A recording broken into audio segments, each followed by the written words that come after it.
So, a couple of days ago, I was at a bookstore with a friend, and we were just looking at some old books that were talking about old tin robots and stuff from the past of robot toys and everything like that. And the conversation came up of when the first transforming robot came up. And I knew that answer in my mind, but when I was explaining it to him, he was kind of confused because of what he's heard online of what was the standard first transforming robot. Some people believe Transformers was the first transforming robot. And I was like, you know what? I've never done a segment about this, talking about it on the podcast. When I looked online to see if anyone else has talked about it, no one has ever really given the definitive answer.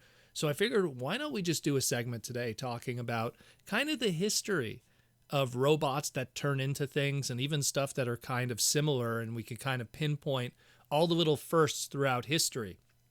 Now, we could really go deep into the weeds of the first robot, but I don't want to really go into that because that one's always debatable. We talk about the golem, and you go into old almost Bible scripture and the rock that turns into a monster and stuff like that, almost like a rock lord in a lot of ways. But when we really talk about some of the first robots that transform into things, that's where we get to certain little pieces, and then you could make that decision in the end. Really, when we have the first thing, we talk about Fritz Lang's 1927 silent film, which is an absolute standard and masterpiece if you're someone who loves robots. Metropolis. You have to go see that movie. There's actually a brand new version of it that just came out that was found recently. It was actually lost 30 minutes of the movie was found in Buenos Aires, of all places. And that was kind of like the first version of a pretender in a lot of ways, because you had a female robot, and this female robot, Maria, was able to kind of assume this human form, like a pretender shell almost, and be among the people, the working class and everything like that. So that was kind of like the first pretender, if you will. But she didn't transform in the physical sense that we are more familiar with Transformers. When we get to leaving the 1927 movie and going into the 30s, that's when we enter a place where we will be very familiar with, and that's Japan. And Japan always kind of played with the idea of robots and mechanical stuff and like that. And there was an old Japanese manga strip back in 1934 called Tenku Tenkuro. And it was this little robotic samurai, cutesy little samurai robot with a round metallic body. And he had these little holes, which would be his arms and legs, and he could retract these holes, and then other things would come out of it, swords or weapons or anything like that. But once he retracted out of his two arms, two wings, and he kind of was like this flying device. And some people could say, well, maybe that's the very first transforming robot, because he went from a robot humanoid ball into a flying ball. But me, I still feel that's not in the traditional sense that we look at transforming robots. I feel the first example of it, and it's very clear as day, and you could watch it online, it's public domain, and it's almost unarguable, is the Fleischer Superman shorts. The second Fleischer Superman shorts, which are absolutely iconic. These shorts are some of the best animation you'll see. 1941, it was in November of 1941, the second short, The Mechanical Monsters, where Superman goes up against these giant robots that were created by this evil mad scientist, because they were always mad scientists in these old Superman shorts.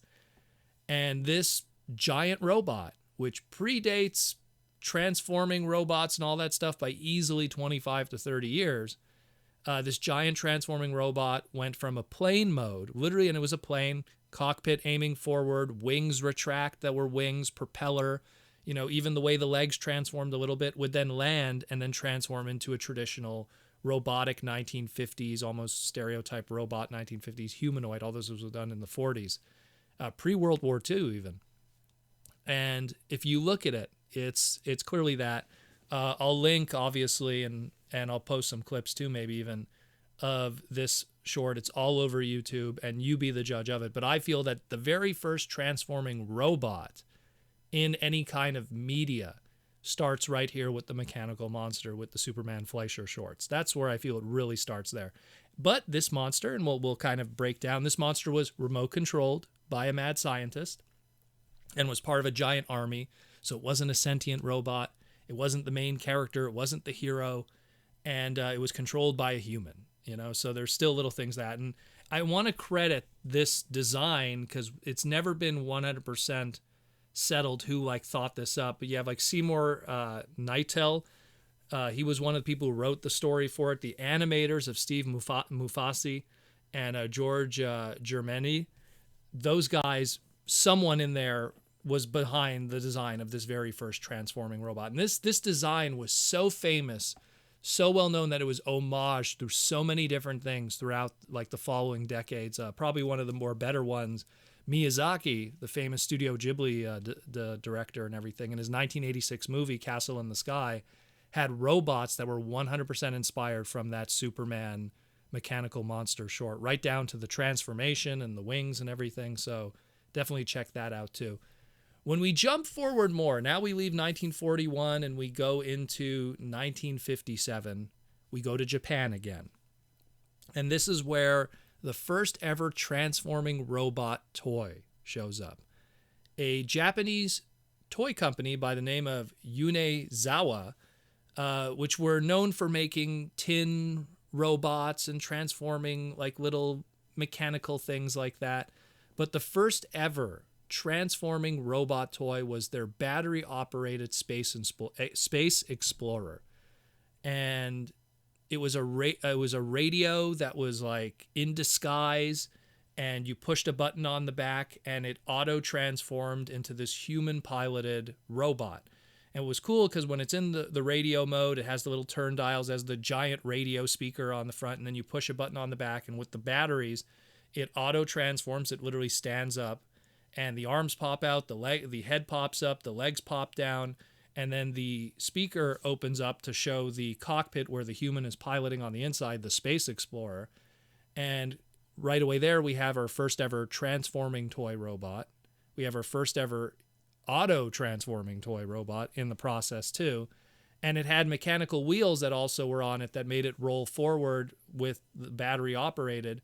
So it also, in a lot of ways, was also kind of our first, battery-operated transforming mechanical robot. We got our Omega Supreme, we got our Jump Starter, and we got our, human-piloted robot that transforms all mixed in one right there.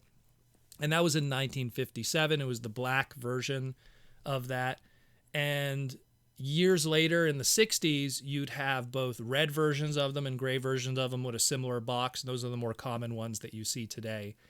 And of course, this would go on to inspire, like radio in disguise kind of transformers like Microman's 1981 Micro Change Radicassette Robo, aka Radio Cassette Robo, the functioning AM radio, which would be gutted in 1985 to make Generation 1's Blaster.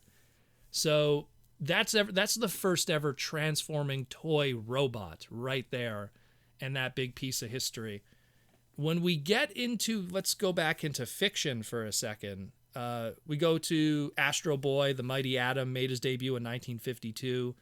And then when he had his cartoon in 1963, they had all kinds of different evil robots and stuff. And there was this evil robot centipede that could separate into smaller robots and then recombine to make a giant centipede. So that was technically like the first ever combiner robot. But it was a bad guy, and didn't really have any toys or anything like that. So we don't know how well that could have been done. It predates something in 1967, Ultra 7 from the Ultraman series, King Joe, which was this robot that consisted of smaller little mechanical vehicles that combine to make a big robot. This was the first ever live action combiner with King Joe.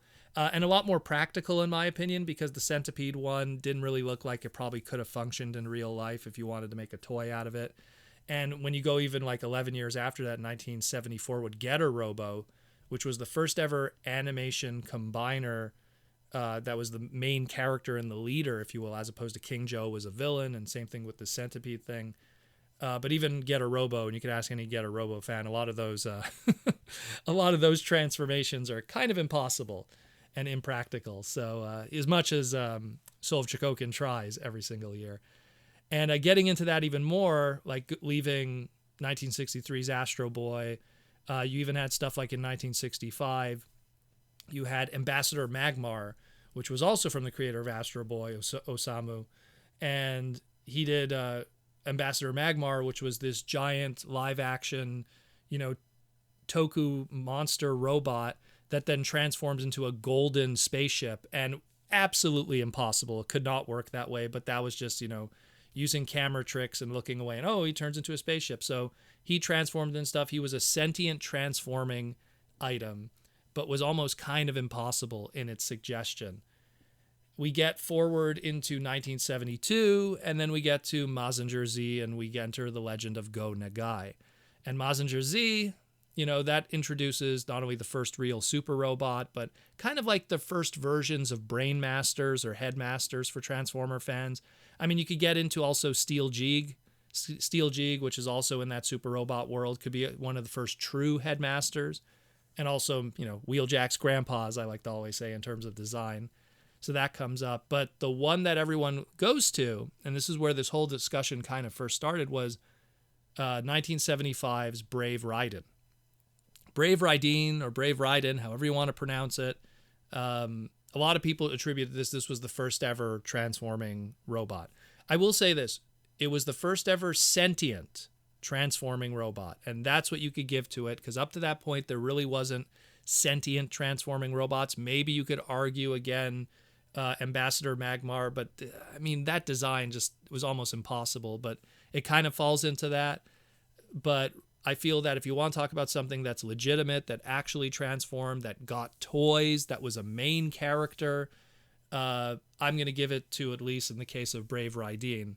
But at the end of the day, it's pretty much, you pretty much fall on, in my opinion, like if you want to talk about the first ever transforming robot in any kind of fiction, it's Superman's Mechanical Monster. If you want to talk about the first ever transforming toy, then you're talking the Yonizawa battery operated Space Explorer. And then you could kind of go through all that, red tape of all the other stuff I just really mentioned. But after Raiden, after 1975, and, that was used in Shogun Warriors. And so when that design was brought over for Shogun Warriors here in the West, that was pretty much the first time all of us got to mess with these transforming robots for the first time. It was called a 2-in-1. Shogun Warriors was the Mattel line in 1978. So that's how we got that pretty much. And of course, it was a Marvel comic too. And then that opened the floodgates afterwards, because in the late 70s into the 80s, we're talking tons of super robots that transform and combine. Obviously, the Toku Sentai stuff and all the mechas with that transform and combine. I could go deep into the weeds of that one, but I hope that kind of gives you a little bit of an idea. But you kind of just see the little history of transforming robots and where we at today and what has come before. So I hope you probably learned something you probably didn't know about before, because I kind of obsess over this. I have tons of books about this kind of stuff that I just love, these old tin robots and stuff. And a lot of times I see them and I go, wow, this one transforms and it was made in the 50s and no one talks about it. So pretty cool stuff. Let me know what you think, guys. What was your favorite transforming robot that isn't Transformers? I mean, there's so many cool ones. I can't even think of where to begin. Even stuff in Mega Man, where my namesake of Proto Man comes from. You have Turbo Man that transforms, So many cool robots. Let me know what you think, guys, and we'll talk again here on the Transformer Podcast.